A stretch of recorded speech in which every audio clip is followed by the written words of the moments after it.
Bekus has landed me in more trouble than I bargained for. A friend of mine in Abuja messaged me and said that she has a particular friend that is coming to my city. She wants to come and check how the place is. She's thinking of relocating to my city and she doesn't know anybody here. If I can accommodate her for a few days, please and please. And I said, okay, no problem. It's just for a few days, no problem. So the lady came all the way to my city. When she came, I was at work. I came back home in the evening, waited for her, and then we got home. So the next day I left her at home and I went to work. She stayed for a few days as usual. And then that my friend who connected me with her started telling me that that girl in your house, she actually likes you. She told me that she likes you. She wants you guys to be running things together. And he told her that she's not my spec, please. I don't like her. He was like, you need to like her. That girl Sabina, if she handle you, you go enjoy her. Just try her and see. He now said, okay, no problem. He will try it out. He will look into it. So the next day he went to work, and then this lady in his house started calling him and said, I'm just alone in your house. Your friend who was at home has gone out. I'm bored. She started asking me when I'm coming back home and all of that. And I told her I'll be back home soon. So in my mind, it's obvious that this girl in Abuja has told this girl that I will think about it. That's why she's now acting all loved up and acting like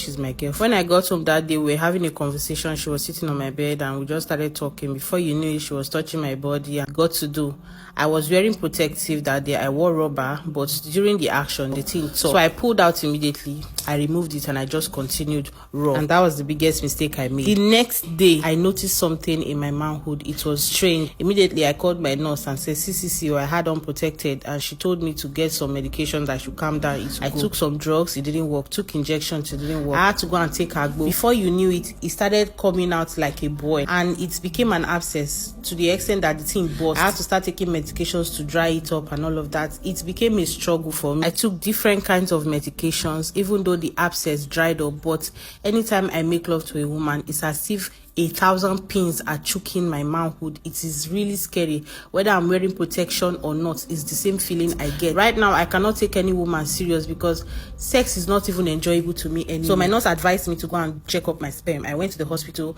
I gave them my sperm to check. They said I had staphylococcus. They gave me drugs. They gave me injections. Still, I'm still having that feeling. I have gone to different agbo people. I went to a particular one that told me that he was going to take me to somebody stronger. They gave me drugs there. It still did not change anything. A particular lady I met told me that she was going to take me to her father, that her father is like a herbalist and a spiritualist. When I met with the man, he told me bluntly that there's no drug I will take that this thing is going to go. He said what is troubling me is called Aronsi in Yoruba. So it's not about taking drugs or anything. He told me to buy a few things that they are going to pray for me and all of that. They did it. Still nothing has changed. I have spent over 700,000 naira on these medications and it has been 3 years. This lady who did this to me is now married. Now I can't even move on with my life, have a serious relationship. I really want to settle down. I can't even take any lady serious because of this emails. I am crying out for whether help. It is spiritual, whether it is agbo, whether it is physical. I need help. I need this pain to stop. I am no longer enjoying my sexual life. If you know a way to help me genuinely, please, I will be waiting for you.